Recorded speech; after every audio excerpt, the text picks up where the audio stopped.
bawal po. Yung motor, Opo, pero pinarada bawal natin kasi lang. tatlo eh. Tapos lahat kayo walang helmet. Pero kasi dyan lang kami sa kanto. Pero kahit kanto. Hindi lang naman kami yung ganito. Kaya nga hinuhuli namin. So, nakakuha ka ng lisensya na hindi ka dumaan ng seminar ba?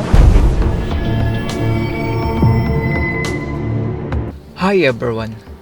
May mga kababayan tayo na sila lang nga itong mali sa hindi pagsusuot ng helmet ay sila pa itong nagsasabi na naaabala daw sila. Sa video na ito ay panoorin natin ang matalinong pagharap ni Sir Gabriel Go sa ating mga kababayan na pag nahuli ay sasabihin nila na dyan lang daw sila. Panoorin natin ang video na ito.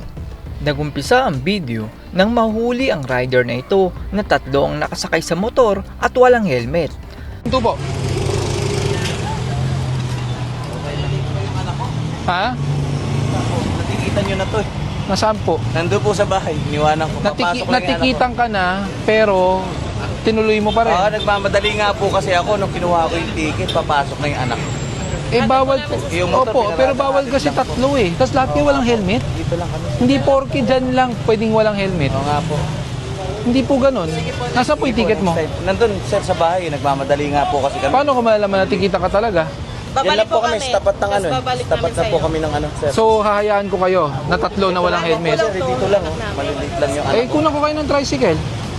Kasi bawal yung ginagawa nyo. Paparada ko lang dun saglit sa 7-Eleven, sir. Nasaan po yung lisensya mo? Ano? Siya. Ayan, hindi Paparada ko dala. lang po doon, sir. Nandito sa ano eh. O sige, parada mo. Tabi mo. Yung araw.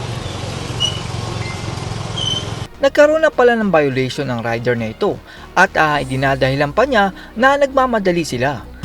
Natikita ka na pala, inulit mo pa rin. Ano ticket sa'yo kanina?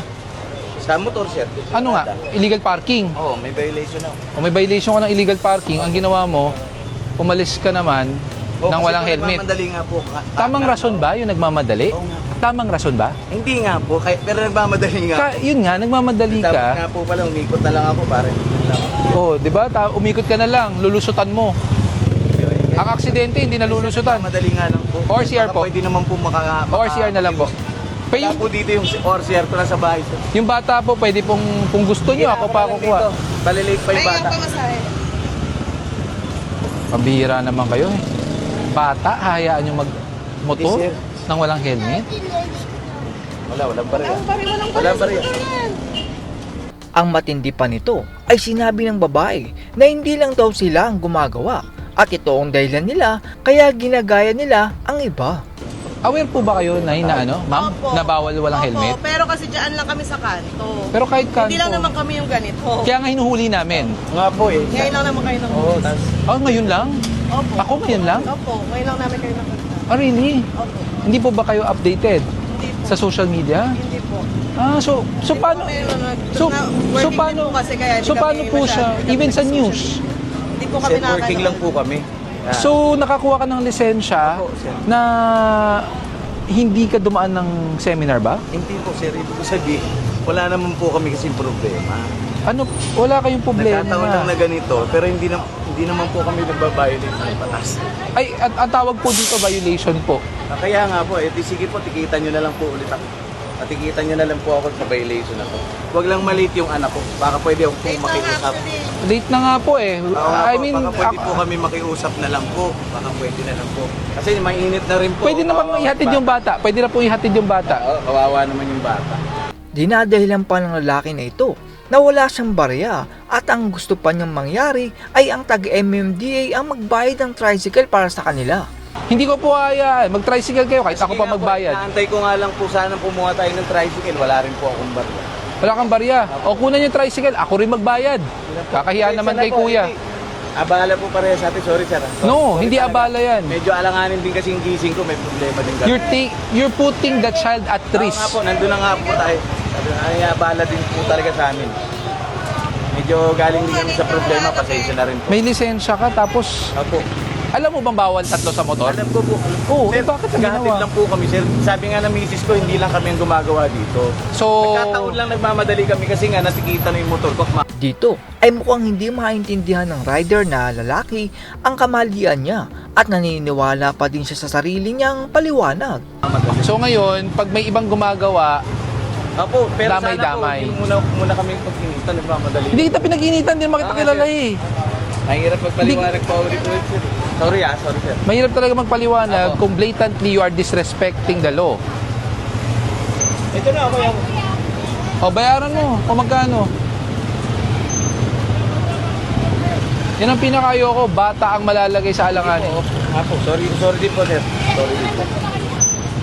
Tignan naman natin itong pakikipagtalo ni Kuya na araw-araw na nakaparada ang bus at ginawa ng garahe ang gilid ng kalsada. Pinakaparada talaga. So, Sa hapon, nakaparada yan o hindi? Kasi tinikitan mo yun. Hindi.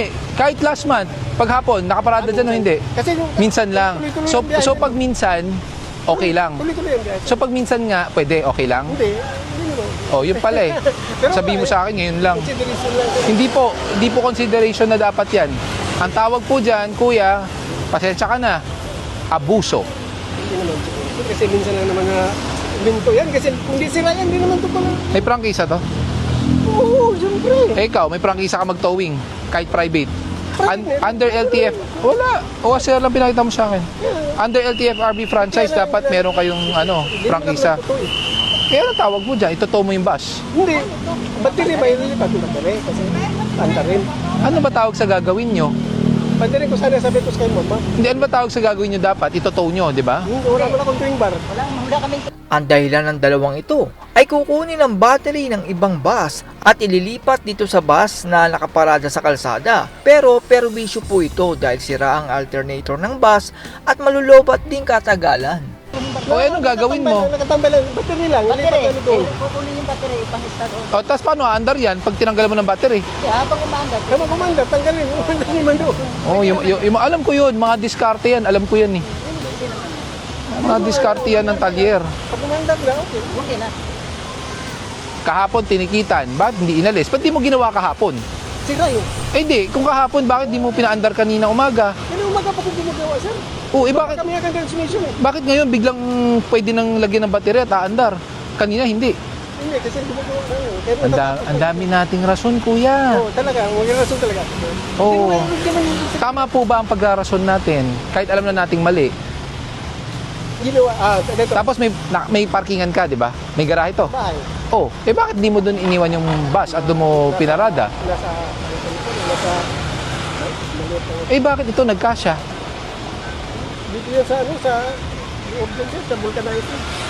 So hindi pa sa iyan, hinira mo lang? Akin yun. Oh, eh ba't di mo doon na pinarada? Yun nga tinatanong ko. Hindi mo na makikita ulit yan dyan dito. Kahit araw-araw. Hindi na, totoo po namin yan, doon na lang sa impounding, ha?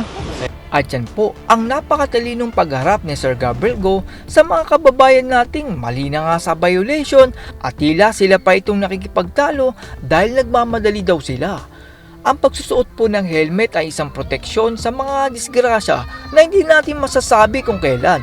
Hindi mo naman pwedeng sabihin na dyan lang ako at hindi ako madidisgrasya dahil hindi naman natin mahuhulaan kung ano ang hinaharap.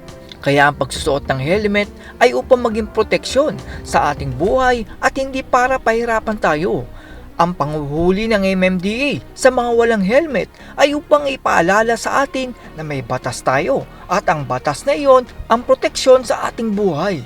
Kaya sa tuwing lalabas tayo ng bahay ay palaging isuot ang helmet at hindi katwiran na nagmamadali kayo kaya iniiwan nyo ito sa inyong mga bahay.